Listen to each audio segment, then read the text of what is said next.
दोस्तों, आप सभी को मेरा नमस्कार। आज हम पढ़ेंगे राम काव्य धारा। कलि कुलिस जीव निस्तार हित वाल्मीकि तुलसी भयो, उक्ति किस कवि द्वारा रचित है? नाभादास। कवि कुलिस जीव विस्तार हित वाल्मीकि तुलसी भयो, यह पंक्ति किसकी है? यह है नाभादास की। नाभादास स्वामी अग्रदास के शिष्य थे।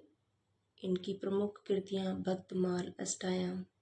प्रमुख कृतियां कौन कौन सी हैं? भक्तमाल अष्टायाम। निम्नलिखित में से राम भक्ति काव्य धारा काव्य परंपरा के कवि नहीं है? गदाधर भट्ट।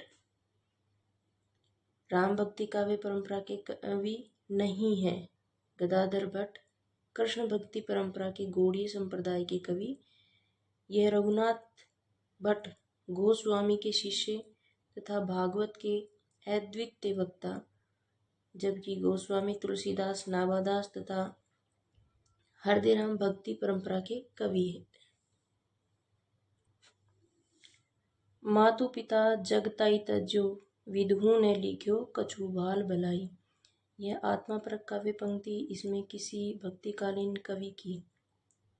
तुलसीदास। मातो पिता कछु बात भलाई आत्मापरक काव्य पंक्ति के रचनाकार भक्तिकालीन कवि तुलसीदास है। तुलसीदास का बचपन घोर दरिद्रता और असहाय व्यवस्था में बीता था। उन्होंने लिखा, माता पिता ने दुनिया में पैदा करके मुझे त्याग दिया। विधाता भी मेरे बाल भाग्य में कोई भलाई नहीं लिखी। तुलसी 1532 में जन्मे, 1623 में उनका निधन हो गया। माता पिता का नाम क्रमशः हुलसी और आत्माराम दुबे था। इनकी पत्नी का नाम रत्नावली शिक्षा गुरु शेष सनातन थे। माता पिता हुलसी और आत्माराम और पत्नी रत्नावती और गुरु सनातन शेष सनातन। जन्म 1532, निधन 1623। नाभादास द्वारा तुलसीदास को कली काल का वाल्मीकि तथा अमृतलाल नागर ने मानस का हंस कहा है। गोस्वामी तुलसीदास द्वारा रचित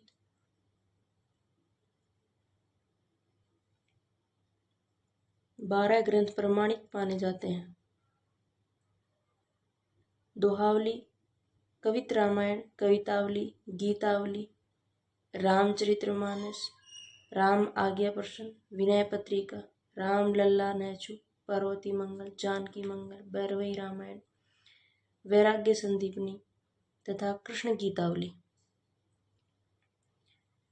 गोस्वामी तुलसीदास की भक्ति किस प्रकार की भक्ति है? गोस्वामी तुलसीदास की दास्य भाव की भक्ति है और मीराबाई की कांत भाव की। गोस्वामी तुलसीदास की भक्ति दास्य भाव की है। गोस्वामी तुलसीदास 1532-1623 के पिता का नाम गोस्वामी तुलसीदास के पिता का नाम आत्माराम दुबे, माता हुलसी दे, पत्नी रत्नावली। इन्होंने दीक्षा किनसे ली? नरहरियानंद से। किनसे ली? नरहरियानंद से। गोस्वामी तुलसीदास राम भक्ति शाखा के प्रतिनिधि कवि हैं। तुलसीदास रामानुजाचार्य के श्री संप्रदाय और विशिष्टाद्वैतवाद से प्रभावित थे। तुलसीदास जी ने रामचरितमानस में विनय पत्रिका, रामलीला नैचु, दोहावली, भैरवी रामायण, रामाज्ञा प्रश्न, गीतावली जैसी प्रसिद्ध काव्य कृतियों की रचना की है। तुलसीदास की रचनाएं कौन कौन सी हैं? रामचरितमानस, विनय पत्रिका, कृष्ण गीतावली, रामलीला नैचु, दोहावली, भैरवी रामायण, रामाज्ञा प्रश्न, गीतावली जैसी प्रसिद्ध काव्य कृतियां इनकी रचनाएं हैं। राम भक्ति काव्य धारा से संबंध कवि नहीं है। राम भक्ति काव्य धारा से संबंध गदाधर भट्ट कृष्ण भक्ति काव्य धारा से संबंधित कवि है। राम भक्ति शाखा के प्रमुख कवि और उनकी रचनाएं। तुलसीदास रामचरितमानस, विनय पत्रिका, रामाज्ञा प्रश्न, विष्णुदास रुक्मिणी मंगल, सौराग्रारोहण, ईश्वरदास भरत मिलाप, अंगद फेज, स्वामी अग्रदास अष्टायाम, हितोपदेश, उपखाण बावनी, प्राणचंद चौहान रामायण महानाटक, हृदय राम हनुमान नाटक व सुदामा चरित्र। तुलसीदास रामचरितमानस, विनय पत्रिका, रामाज्ञा प्रश्नावली, गीतावली, रामलीला में छू, दोहावली, बैरवई रामायण, ये इनकी रचनाएं हैं। विष्णुदास की रुक्मिणी मंगल, सौरगारोहण, विष्णुदास की रुक्मिणी मंगल, सौरगारोहण, ईश्वरदास भरत मिलाप, अंगद फेज, ईश्वरदास की भरत मिलाप, अंगद फेज, स्वामी अग्रदास अष्टायाम, हितोपदेश, उपखाण बावनी, प्राणचंद चौहान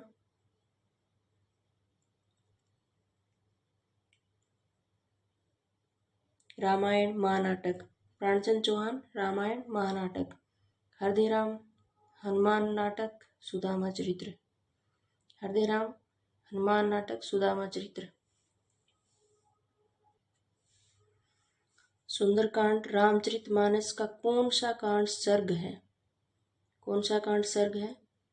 5वां। सुंदरकांड रामचरितमानस का 5वां कांड सर्ग है। रामचरितमानस के 7 कांड का सोपान है। क्रमशः इस प्रकार है। पहले बालकांड, अयोध्या कांड, अरण्य कांड, किष्किंधा कांड, सुंदरकांड, लंका कांड और उत्तरकांड। बालकांड हुआ पहले, बीकासूल के नाम से भी याद कर सकते हो इसको। बालकांड, अयोध्या कांड, अरण्य कांड, किष्किंधा कांड, सुंदरकांड, लंका कांड और उत्तरकांड। सुंदरकांड में हनुमान जी द्वारा सीता की खोज में राक्षसों के संहार का वर्णन किया गया है। यह दोहा चौपाई छंद में लिखा गया है।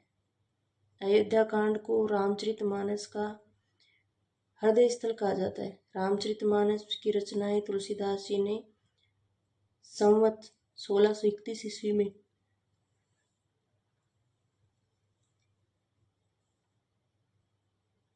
चैत्र शुक्ल रामनवमी मंगलवार को प्रारंभ किया। इसे पूर्ण करने के लिए 2 वर्ष 7 महीना और 26 दिन लगा। 2 वर्ष 7 महीने 26 दिन किसको पूर्ण करने के लिए लगा? रामचरितमानस को। तुलसीदास जी ने 1631 में चैत्र शुक्ल रामनवमी मंगलवार को प्रारंभ किया। तुलसीदास जी वैराग्य संदीपनी, रामाज्ञा प्रश्न, कवितावली, विनय पत्रिका, गीतावली, पार्वती मंगल, जानकी मंगल और अनेक महत्वपूर्ण ग्रंथों की रचना की है।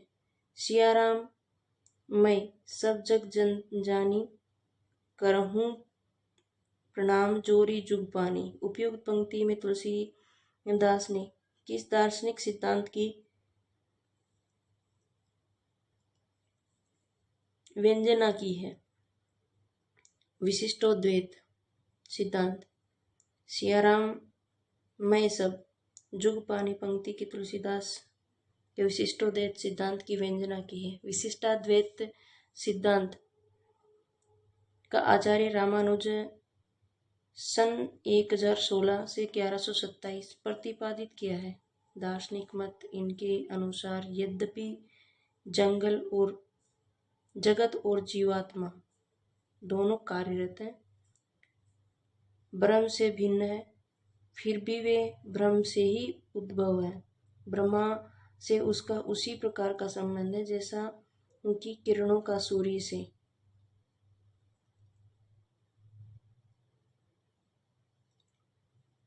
अतः ब्रह्म होने पर भी अनेक है।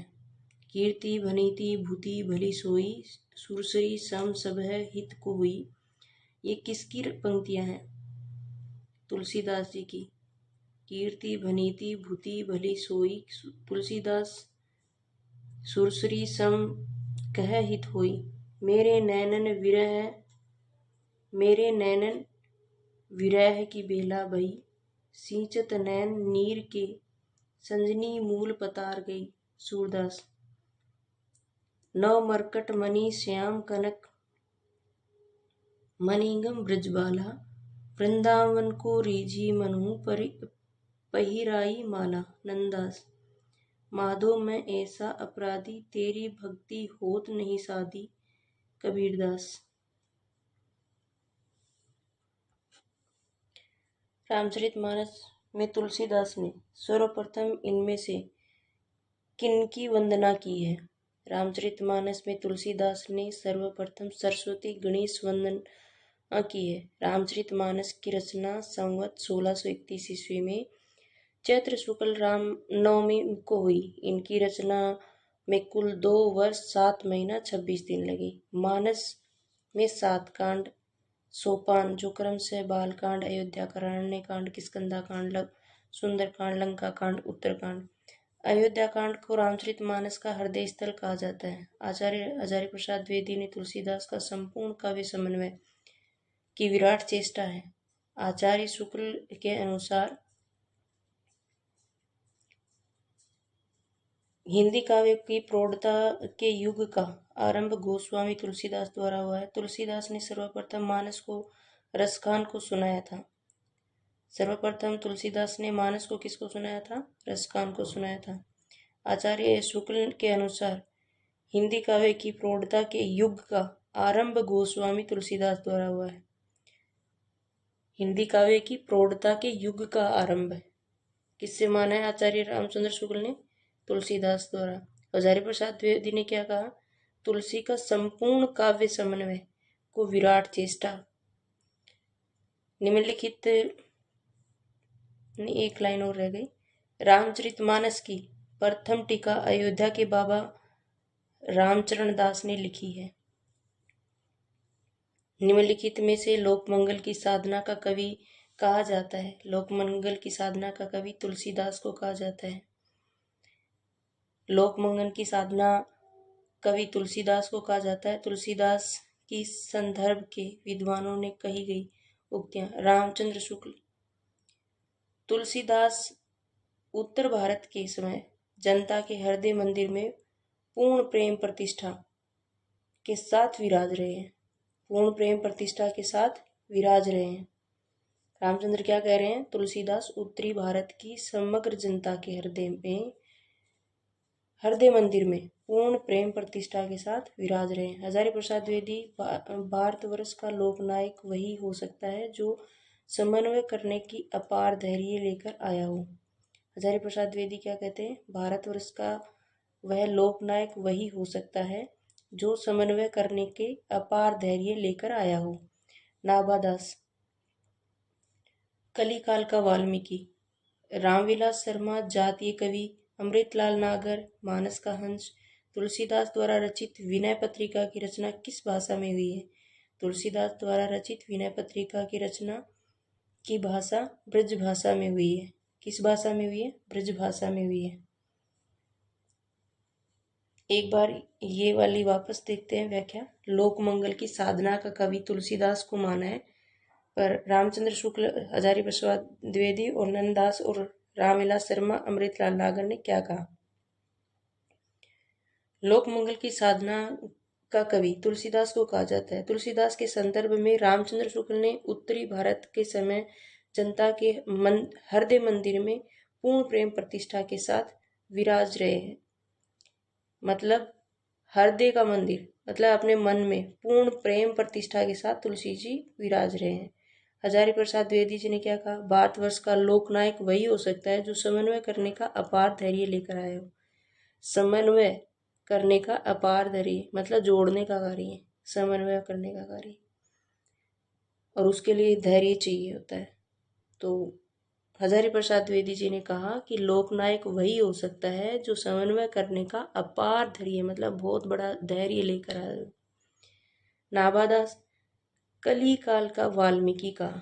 कलिकाल का वाल्मीकि नाभादास ने किसको कहा? तुलसीदास को। कलिकाल का वाल्मीकि रामविलास शर्मा, जातीय कवि। अमृतलाल नागर, मानस का हंस। अमृतलाल नागर, मानस का हंस। तुलसीदास द्वारा रचित विनय पत्रिका की रचना किस भाषा में हुई है? ब्रज भाषा में।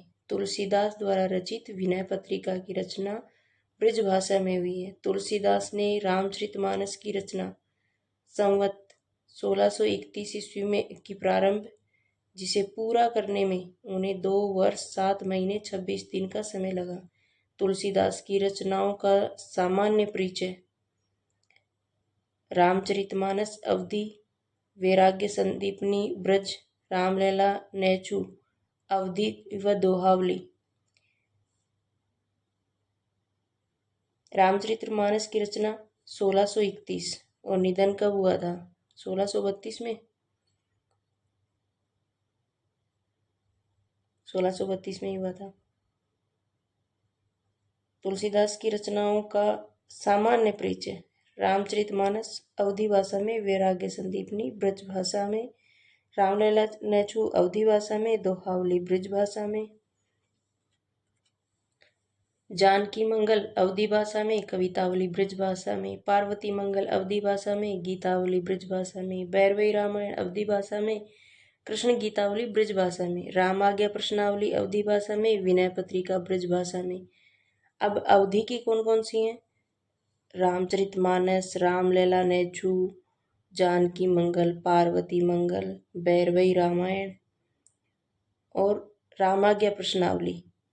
तुलसीदास की 3 रचनाएं राम पर हैं।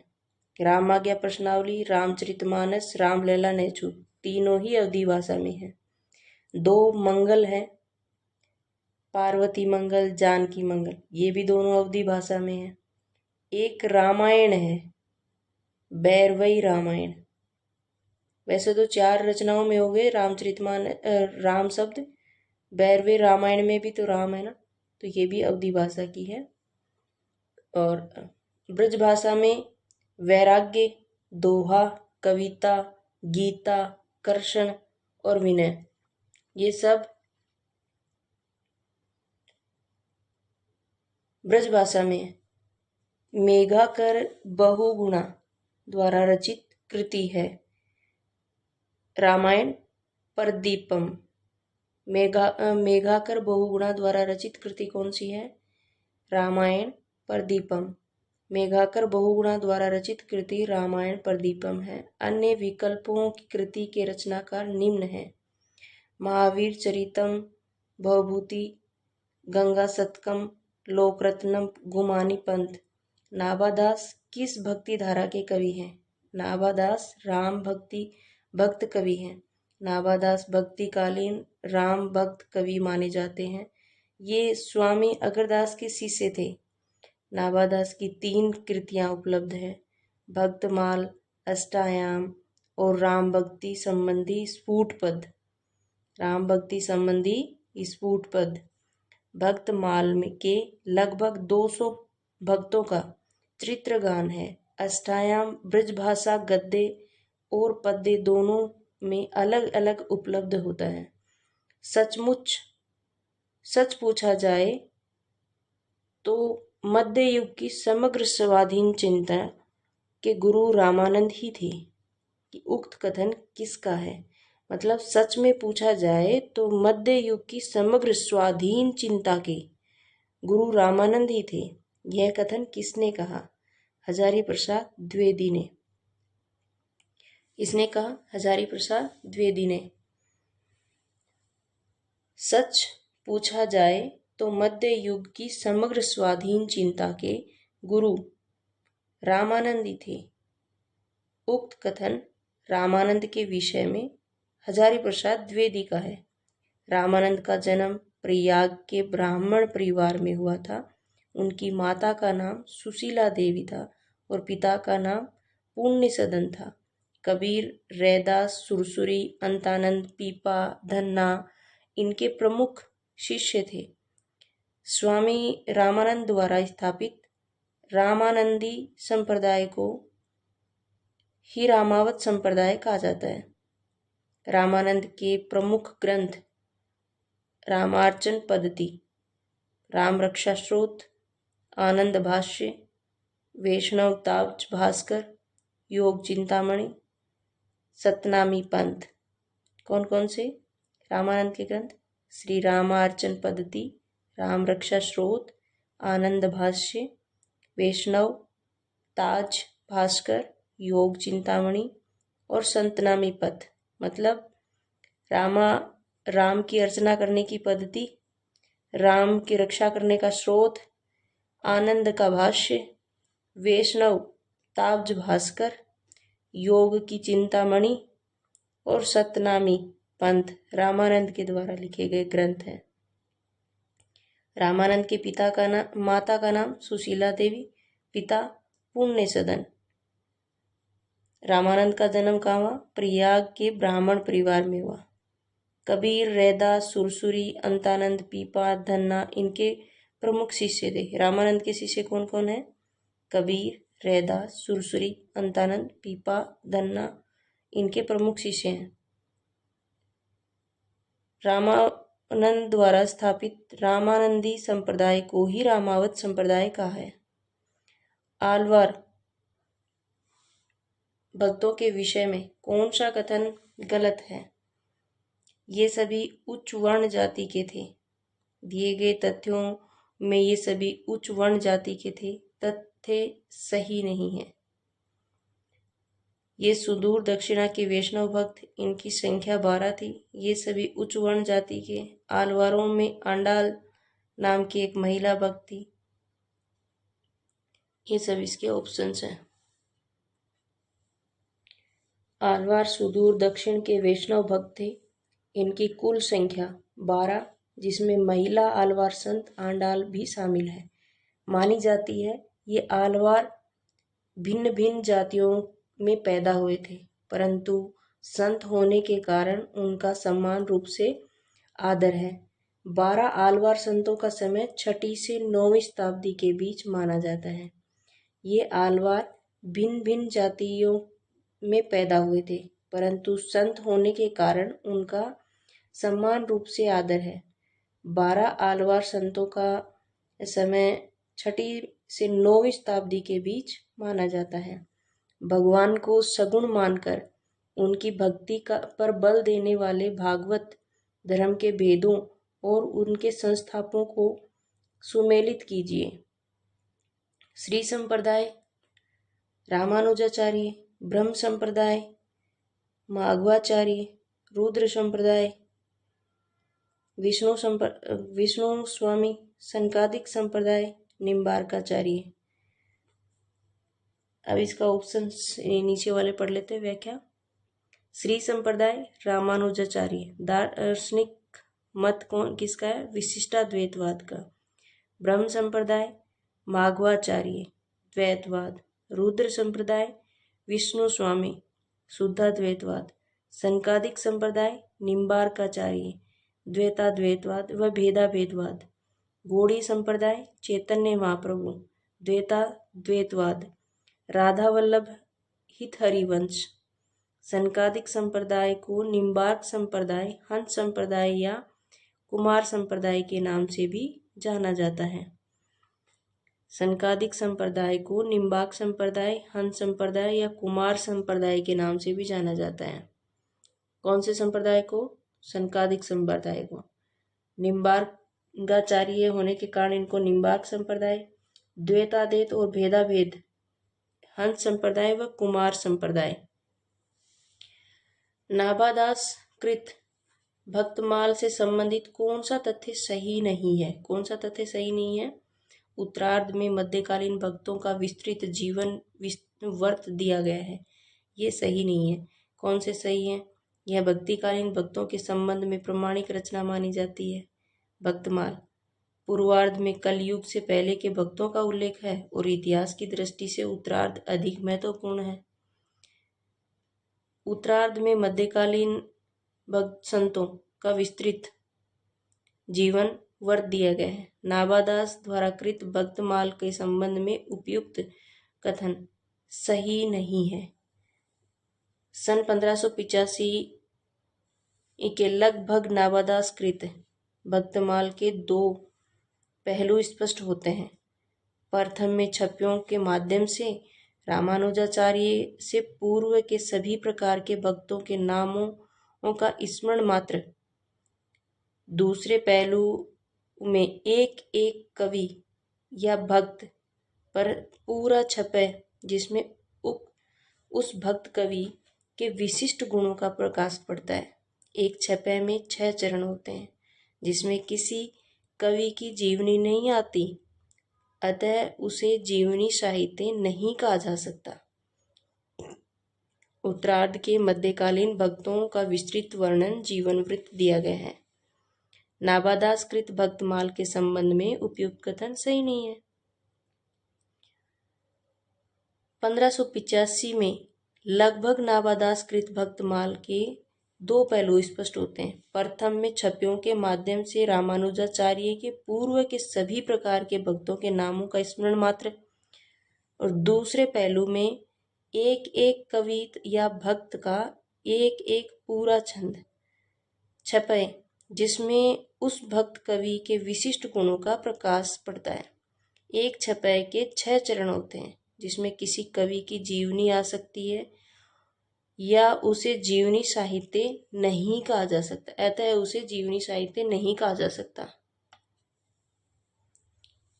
भक्तकालीन राम काव्य धारा के विषय के अंतर्गत कथन। यह कृष्ण काव्य के प्रभाव से पूर्णतः मुक्त है। यह कृष्ण काव्य के प्रभाव से पूर्णतः मुक्त है।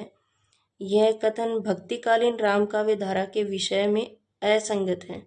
राम काव्य कृष्ण काव्य के प्रभाव से पूर्णतः मुक्त नहीं है। राम काव्य में कृष्ण की प्राय सभी शैलियाँ दृष्टिगोचर होती हैं। तुलसीदास ने राम काव्य के सृजन में विद्यापति और सूरदास के गीति पद्धति का सफलतापूर्वक प्रयोग किया। राम काव्य धारा की प्रमुख विशेषताएं हैं लोक मंगल की भावना, अवधी और ब्रज दोनों भाषाओं की बहुलता, समन्वय की भावना और प्रबंध और मुक्तक रचना की प्रवृत्ति। राम कृष्ण काव्य के प्रभाव से पूर्णतः मुक्त नहीं है। राम काव्य क्या है? कृष्ण काव्य के प्रभाव से पूर्णतः मतलब मुक्त का मतलब फ्री नहीं है, उनको अलग नहीं किया जा सकता पूर्णतः। राम काव्य में कृष्ण काव्य की प्राय सभी शैलियाँ दृष्टिगोचर होती हैं, सभी शैलियाँ देखने को मिलती हैं। तुलसीदास ने राम काव्य के सृजन में विद्यापति और सूरदास के गीति पद्धति का सफलता प्रयोग किया है। राम काव्य के लिखने में सृजन में विद्यापति और सूरदास के गीति पद्धति का सफलतापूर्वक प्रयोग किया है तुलसीदास जी ने। राम काव्य धारा की प्रमुख विशेषताएं क्या हैं? इसमें लोक मंगल की भावना है, अवधी और ब्रज दोनों भाषाओं की बहुलता है, समन्वय की भावना है, प्रबंध एवं मुक्तक रचना की प्रवृत्ति है। भक्तमाल नाभादास के टीकाकार हैं। भक्तमाल नाभादास के